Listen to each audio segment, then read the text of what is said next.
It is the 8th model introduced in the OG ZOIDS collaboration and the 3rd introduced in the 2024 rerun of the collab. It is ZID07 Gojulas, with a mostly new kit of Revenge Hammer, Revenge Claw, Disaster, Biped Legs, and the leg ability of Hostility, which buffs all leg stats minus armor and heavy limit when attacked and stacks up to 5 times. Now, as the final model of the OG ZOIDS collaboration, I do have to admit Gojulas kind of left us hanging just a little bit. Not necessarily on the grounds that it's not powerful or it's not a good model, but mostly in comparison to say like Command Wolf or Blade Lag or even G-Sor with double cross shock. Gojulas is kind of doing his own thing, and to an extent that does actually work strangely well with his kit and his numbers when broken down and understanding just how exactly they work. Revenge Hammer on the head is a somewhat new skill that is a melee attribute, and I mean somewhat new as in we've seen the same type of behavior with Revenge Sword in the past, such as with Blade Lagger, who was also one of the original introductions up to it. But to explain Revenge Hammer briefly, it does behave in the same manner. If the part is at 50% HP or over, it behaves as a standard attack with nothing special. But if after taking a number of hits and the armor of the part falls under 50%, you instead get triple damage and the all AoE effect, which will turn it into a proper hammer, which damages all parts equally or spreads the damage across them evenly. And that triple damage bonus is also incredibly hard to argue against as well. With already a base power at over 1500, it's going to be a really nasty blow when that time does come around. Revenge Claw on the right arm is pretty much in the exact same vein, where if it's 50% HP or over, it's going to be a regular attack, but if it's under that 50%, you get triple damage and the scatter effect, which instead will turn it into a scatter effect of damage one part normal, and then 2 others randomly for extra damage. And as a claw attack, as a friendly reminder, this also can be used to shred through any active shields that are in play, because claws will take 3 charges off of a shield and not just 1. But again, much like it is with Revenge Hammer, that triple damage bonus is most certainly going to be what brings Gojulas a lot of heavy power to the table once he does get backed into a corner like that. But it does also tie into the issue the fact that it does require him to actually have taken a number of hits without anything actually breaking in order to actually do so.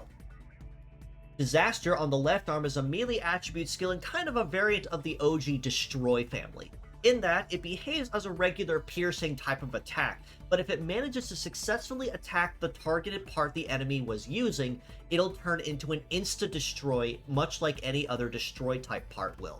But it also trades the piercing effect for it instead. So essentially, Disaster is probably the more... how should I put this?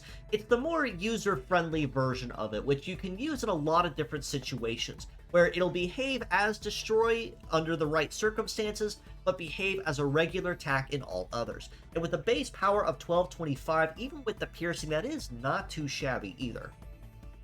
Biped Legs means that Gojulas will have relatively solid coverage across all terrains, and very diverse coverage at that across any terrain he's put on. And his numbers are most certainly no joke either when it comes to what he brings to the table. With a base mobility of 807, he's already off to a very nice start in the speed department, which is kind of hard to say, especially with a very heavy, bulky model like what Gojulas is. And with an evade of 823, that does kind of tie into it just a little bit, trading a lot of evade for a lot higher bulk or speed. As far as bulk is concerned, though, he is most certainly packing a very impressive damage reduction at a 1994 for his melee resist and a 1560 for his shoot resist, which means this bad boy is most certainly not going down easy. He is incredibly tanky and can reduce a lot of incoming damage very, very casually, which makes it very hard to take him down.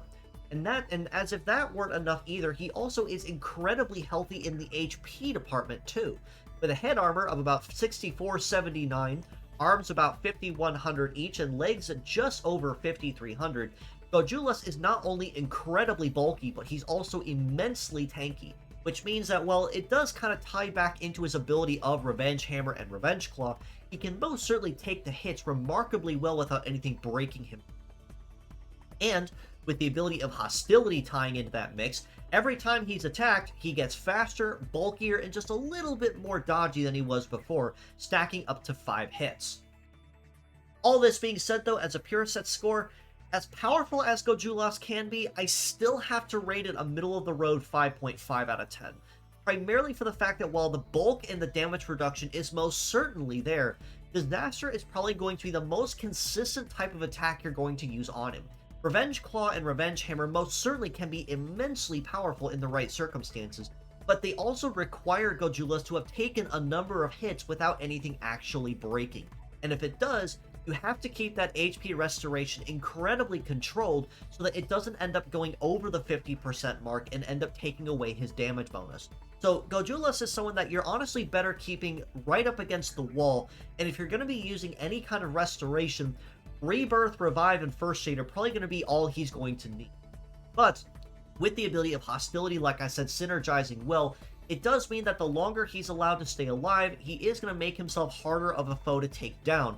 So you're going to want to do it as quickly as possible from the moment the fight says go. As mixed parts, I do have to rate him just a little bit higher at a 6 out of 10 for these same reasons. While the kit itself as a pure set is really strange and does require a little bit of an HP controlling juggling act between tanking hits and keeping his HP controlled under a certain point, mixing the parts up will give you just a little bit more control over that juggling and make it just a little more comfortable. So if you were to use, say, Revenge Claw with something that applies a DOT effect, such as, say, Flame or Meteor or something similar to that, then you can probably use it a little more safely, because while you still will have to eat a damage over time, making it very difficult to stay healthy and alive, it does also make it progressively easier for you to trigger the triple damage and the scatter effect of Revenge Claw. And same with Revenge Hammer if you do choose to find a part to match it with. And Disaster is probably going to be the most consistent part used on him, like I said, for the all-rounder use between a conventional melee skill with Piercing or an insta-break as a Destroy user. But his legs, with that impressive damage reduction, triple heavy support, and very solid mobility, is probably going to be the best part on him. Just a fair warning though, is if you do plan to use Gojulas in any kind of capacity, do make sure that no one is using any kind of gravity type part, because that is most certainly going to cut him down faster than anything he could expect from the moment the fight says go.